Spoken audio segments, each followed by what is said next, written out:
J'espère que vous allez bien, que vous passez une très bonne semaine de trading. Donc on va faire comme d'habitude le tour au niveau du marché américain pour voir qu'est-ce qui s'est passé sur les indices.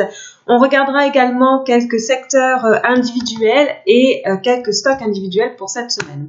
Donc on va commencer comme d'habitude par le S&P 500. Donc là vous pouvez voir que actuellement on se trouve toujours à l'intérieur du range. Donc bon, c'est un range avec quand même une large volatilité, donc un large spread entre le haut et le bas du range. Comme vous pouvez voir, c'est normal. Il y a beaucoup d'indécisions actuellement sur les marchés avec toutes les spéculations autour de la trade war avec la Chine et Trump, les spéculations autour des, bien évidemment, d'une récession qui pourrait arriver. Donc, il faut faire quand même assez attention avec toute cette volatilité. Donc là, vous voyez, actuellement, j'avais dit la semaine dernière qu'il y avait des chances qu'on aille retoucher le haut du range, étant donné que les setups vendredi dernier nous démontraient plus aller retester le haut du range. J'avais également précisé que si on ne cassait pas au-dessus de ce range-là pour du plus long terme, je ne rentrerai pas en position et on n'a pas pu casser au-dessus de ce range. Vous voyez bien que c'est une résistance assez importante pour l'instant. Donc voilà, vendredi, on a clôturé de manière assez fragile. Là, vous pouvez voir donc la longue bougie baissière, le gros volume également, donc pas mal de panique vendredi. Si on regarde au niveau du weekly, on avait ici on avait comme à peu près une bougie un peu plus indécisive du volume et on a clôturé en dessous de cette bougie-là. On reste également en dessous de mes exponentielles.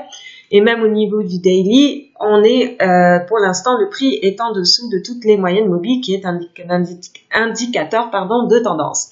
Donc voilà, si je regarde le SPY qui est donc le fonds négocié en bourse, l'un des fonds négociés les plus liquides et les plus tradés aux États-Unis qui traque le S&P 500. Donc vous pouvez voir quand même le volume assez important vendredi ici. Et on peut voir au niveau du weekly, vous voyez bien qu'on avait un doji la semaine précédente, on avait du volume et on a maintenant une bougie baissière, on a clôturé en bas du doji. Presque en bas du doji, là, pas tout à fait, mais bon, on englobe quand même pas mal le corps de l'indécision. Donc, pour moi, pour l'instant, ça a plus un setup, bien évidemment, baissier actuellement. Cependant, on ne sait pas si c'est... Pendant le week-end, Trump décide de tweeter et renverser tout le technique. Ça peut arriver également. Donc, on est à l'abri de rien. Mais pour l'instant, je vois plus un setup qui viendrait aller tester le bas, vous voyez, du canal ici. Si je dézoome, on a un beau canal. Et aller retester le bas du canal. Et donc, vous voyez, au niveau du daily, on a une autre vision. Donc, une cassure du range ici pourrait éventuellement aller potentiellement tester le bas du canal ici. Et si on revient sur le S&P 500, donc ça sera plus simple avec les chiffres. Pour moi, cassure au niveau donc des 2813, on pourrait d'une part aller tester donc les 2789 environ. 87 et ensuite aller tester, vous voyez ici l'ancien plus bas, donc qui est une zone de support actuellement, donc ensuite les 2736 et si on casse les 2736 on irait éventuellement plus une baisse un peu plus agressive vers les 2625, on va arrondir approximativement. Donc voilà, il faut y aller niveau par niveau. Si on regarde au niveau donc du VIX actuellement, voyez bien que vendredi, il y a eu un rebond au niveau du VIX. Vous savez, le fonds négocié en bourse qui traque le VIX, je l'avais précisé la semaine dernière qu'on avait un setup pour aller retester donc le haut de la trendline ici, le haut du canal. Et vous voyez, on n'a pas pu re-rentrer à l'intérieur du canal actuellement. On a bien rebondi avec du volume. Donc, pour moi, il y a plus de potentiel d'aller tester. Vous voyez ici les moyennes mobiles 200 et 250. Donc, voilà. Donc, pour l'instant, c'est plus actuellement un setup bearish. Mais cependant, pour tout retournement, on ne sait jamais parce qu'on n'est pas à l'abri de rien. Il n'y a jamais de science exacte. Donc actuellement, je reste toujours une cassure au-dessus du range pour repartir à la hausse sur du plus long terme. Donc après, vous pouvez day trader bien évidemment à l'intérieur des ranges, mais je suis plus un swing trader qu'un day trader. Donc si on regarde au niveau du Dow Jones, là vous voyez bien pareil le range actuellement. On pouvait voir que au niveau du weekly, le Dow Jones en faisait des nouveaux plus hauts et des nouveaux plus bas.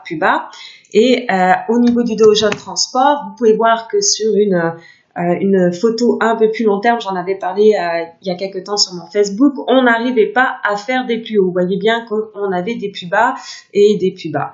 Donc des plus hauts plus bas, pardon, et des plus bas plus bas. Donc, vous voyez, on n'arrivait pas à faire vraiment de plus haut, alors que le Dow Jones industriel, lui, faisait des plus hauts. Vous voyez, donc ça, en fait, dans la théorie de Dow, bien évidemment, c'est une théorie. Dans la théorie de Dow, pour du plus long terme, ça démontre une divergence. Donc, cela veut dire que il y a moins de les transports, en fait. C'est-à-dire que le Dow Jones Transport est celui qui transporte les produits du Dow Jones industriel. Donc bon, ben là, s'il y a moins de transport des produits, il y a moins de demande et certainement peut-être une accumulation de stock qui commence à se faire. Donc voilà, bon ça, bien évidemment, c'est juste de la théorie. Donc pour l'instant, ça se reflète ici, même au niveau du small cap. Ça, c'est l'indice, le Russell. C'est celui qui traque donc le small cap. Vous voyez bien qu'on n'arrivait pas à faire de nouveaux plus hauts, alors que pour les autres indices américains majeurs, on faisait des nouveaux plus hauts. Donc là, il y a des théories qui disent également que si la liquidité ne va pas forcément dans le Russell, enfin si les gens n'investissent plus dans les small caps, cela veut potentiellement dire que les gens mettent de l'argent plus dans les large caps parce qu'ils ont un peu plus confiance que ils ont moins d'argent à placer dans des titres à plus grand risque, parce que les small caps c'est beaucoup plus à risque, ça peut être des penny stocks, bon la majorité c'est des penny stocks, mais c'est un peu plus à risque. Donc si l'argent ne place pas si les gens ne placent pas trop d'argent dans des placements à risque, c'est parce qu'il y a un petit retournement de sentiment à long terme, bien évidemment. Et en plus avec toutes les spéculations de récession et tout, c'est peut-être ça commence un tout petit peu peut-être à inverser les tendances. Donc voilà, ça c'était au niveau du Russell. Si on regarde rapidement, de toute manière le Nasdaq c'est exactement la même chose. Vous voyez bien que la semaine d'avant on avait un doji, on a clôturé avec une bougie quand même pas mal bearish et on a pas mal quand même englobé la bougie du doji. Si je vais au niveau du daily, on reste dans le range, donc c'est vrai qu'une cassure à ces niveaux-là, donc à peu près au niveau donc des 7423,25 pourrait nous donner un retracement vers les moyennes mobiles de 100 et 250 et ensuite aller retester donc l'ancien plus bas ici.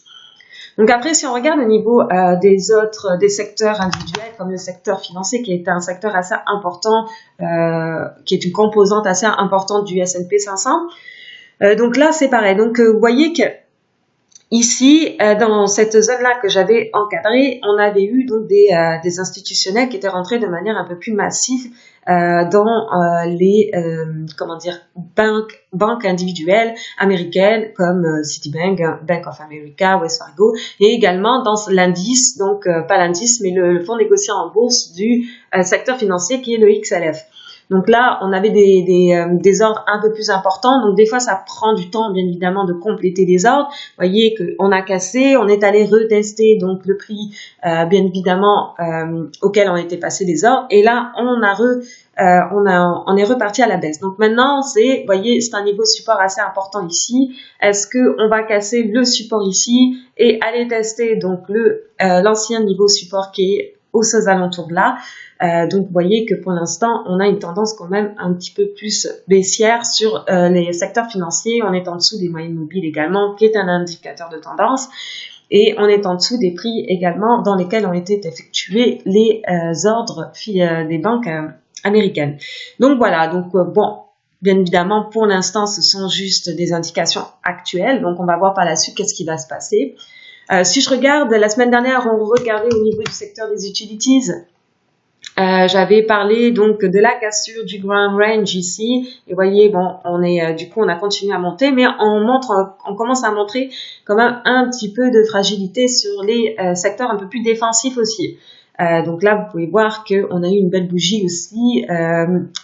Vendredi, on n'a pas non plus résisté par rapport à la fragilité de l'ensemble des marchés. Vous voyez que là maintenant on a comment dire, une mèche ici. Donc là, la semaine prochaine, est-ce que on va aller retester donc le bas du channel ici?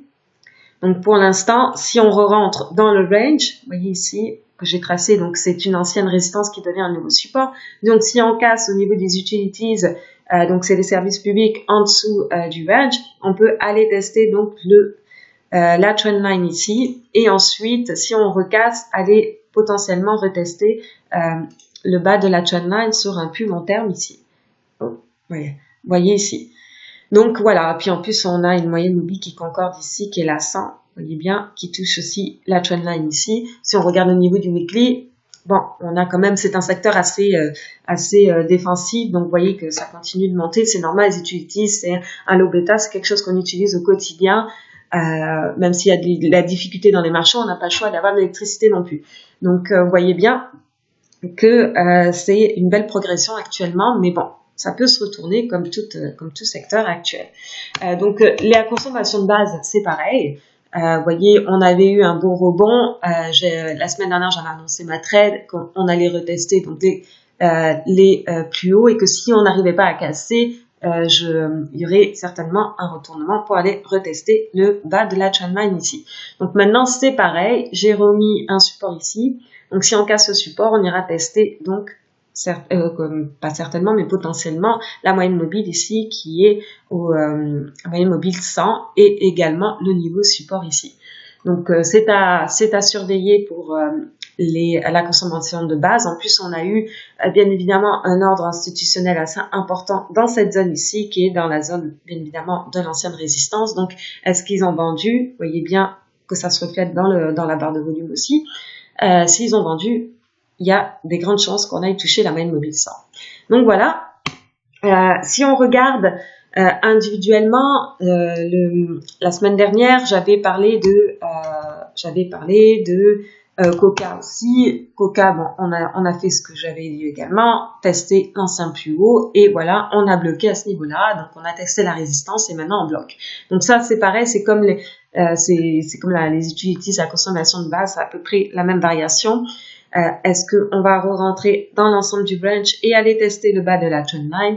Pour l'instant, ça a plus, bien évidemment, cette allure-là actuelle d'aller retester, vous voyez ici, potentiellement ce niveau, vous voyez ici, de résistance qui était assez important et qui peut devenir un nouveau support. Donc, aux alentours de 52,38 au niveau du Coca, si on garde donc cette fragilité dans l'ensemble des marchés. Donc voilà, actuellement, cette semaine, j'ai tradé à Boeing, je l'avais annoncé sur mon compte Twitter. En fait, on avait eu des institutionnels qui étaient rentrés dans cette zone-là aux alentours du prix de 333,87, si je me rappelle bien. Et quand on a cassé au-dessus du prix, j'avais pris la trade sur le 1 hour. Ici, vous voyez, j'avais un range. Et quand j'ai vu la cassure, j'ai vu le volume qui augmente ici, et là c'est parti, c'était une belle trade, parce que en fait quand ils complètent leurs ordres, ça peut prendre un certain temps avant de se débloquer, parce qu'ils mettent du temps à compléter. Et puis voilà, du coup je suis allée jusqu'à la moyenne mobile 200, je suis pas allée jusqu'en haut, je suis allée jusqu'à 360, et c'était une de mes meilleures trades de cette semaine. Donc voilà, au niveau de Boeing, pour cette semaine, je surveille Snap. Vous voyez bien, Snap, on a un niveau support qui est en train de casser. On est en train de casser la ligne de tendance également sur du long terme ici. Donc pour l'instant, je surveille Snap pour un short lundi. Donc cassure ici pour aller tester donc les alentours de 14,5. Hot trade, je suis rentrée vendredi dans les bonds, donc dans les obligations, pour la simple et bonne raison qu'on a clôturé donc en force donc vendredi avec du beau volume au-dessus de mes exponentielles, et on a également eu des institutionnels qui sont rentrés en position de nouveau dans les bonds. Donc la dernière fois qu'ils sont rentrés, c'était dans cette zone-là. Vous pouvez voir la zone de consolidation, ça a pris du temps avant de se débloquer, et regardez, quand ça s'est débloqué, ça a fait une belle trade. Si on regarde au niveau du weekly, bon, c'est sûr que pour l'instant, vous voyez que c'est normal, l'argent va dans les bonds, les taux d'intérêt, dû à l'inversion également, les taux d'intérêt baissent, donc le prix des obligations monte, et donc là, vous pouvez voir que pour l'instant, je suis rentrée dans les bonds actuellement, parce que le setup me disait de rentrer dans les bonds. Il en est de même pour l'or. je suis rentrée dans JDX, donc ça c'est le fonds négocié en bourse qui traque le secteur minier. Beau volume vendredi, je suis rentrée dans JDX à partir d'ici. Donc vous voyez ici, quand on a rebondi et qu'on a clôturé au-dessus de mes exponentielles avec une belle bougie haussière, je suis rentrée en position à ce moment-là. Donc là, pour l'instant, c'est vrai qu'une cassure de cette résistance-là serait éventuellement plus jolie pour moi. Mais si je regarde JLD, voilà, lui par contre, il a casté la résistance ici. Donc pour l'instant, c'est pour ça que je reste à la hausse sur l'or actuellement. C'est normal, c'est encore secteur bien évidemment de un peu plus des valeurs refuge. Si on regarde le dollar bien évidemment, vous voyez, on n'a pas réussi à aller retester le haut du channel ici, que si je vais sur le weekly, vous voyez, on a un beau channel ici. On n'a pas réussi à aller retester le haut du channel, on a baissé, une belle bougie baissière. Pour moi, on va aller retester donc les alentours déjà d'une part des 97 et ensuite donc des 96.80. Donc tant qu'on ne clôture pas aux alentours de 97, au-dessus de 97,50, je repartirai pas non plus à la hausse. Mais je suis toujours ouvert d'esprit dans les deux sens, donc c'est pour ça que je mets toujours des niveaux dans les deux sens, parce que on n'est jamais sûr à 100%, donc il vaut mieux mettre des niveaux clés et partir à la cassure de ces niveaux clés. Donc ça c'est au niveau donc du DXY. Vous voyez ici on a la moyenne mobile de 100 qui est ici, donc on peut aller la retester. Puis ensuite ici on a la, je me rappelle plus laquelle c'est, je vais juste aller checker, c'est la 250. Vous voyez ici qui est même aux alentours, vous voyez, j'ai ma trendline ici, et on est pile poil au-dessus de ma trendline. Donc là, j'ai un niveau support, j'ai la moyenne mobile, j'ai la trendline, j'ai tout ici aux alentours de 96, 80. Donc peut-être que effectivement, ça donne plus de chances d'aller les atteindre. Donc voilà, si je regarde rapidement au niveau du BTC USD, on est toujours en train de wedger. Vous voyez, ici j'ai un beau wedge. Le wedge se rétrécit de plus en plus, les moyennes mobiles se compilent de plus en plus. Donc là, on attend juste l'explosion à la hausse ou à la baisse avec du gros volume et ensuite je prendrai la trade. Pour l'instant, on ne fait rien. Tant qu'on reste ici, ça peut encore wedger, vous voyez, ça peut encore partir et jusqu'à, je sais pas, encore une semaine. Mais tant qu'il n'y a pas l'explosion, vous voyez, la cassure du nouveau support ou l'explosion du haut ici du wedge, pour aller retester les anciens plus hauts ici. Donc pour l'instant, j'attends. Toujours la patience. Donc voilà, c'est tout pour cette semaine. J'espère que vous avez passé une bonne semaine quand même de trading avec toute la volatilité qu'il y a eu. Pour la semaine prochaine, protégez-vous quand même parce que bien évidemment, il y a quand même pas mal d'indécisions sur les marchés actuellement. Donc ça peut aller dans un sens comme dans un autre. Donc beaucoup de volatilité créée par bien évidemment les tweets de Trump, et d'autres spéculations bien évidemment. Donc faites attention et puis nous on se retrouve donc la semaine prochaine pour une autre analyse de la semaine. Je vous souhaite une très bonne semaine. Bye.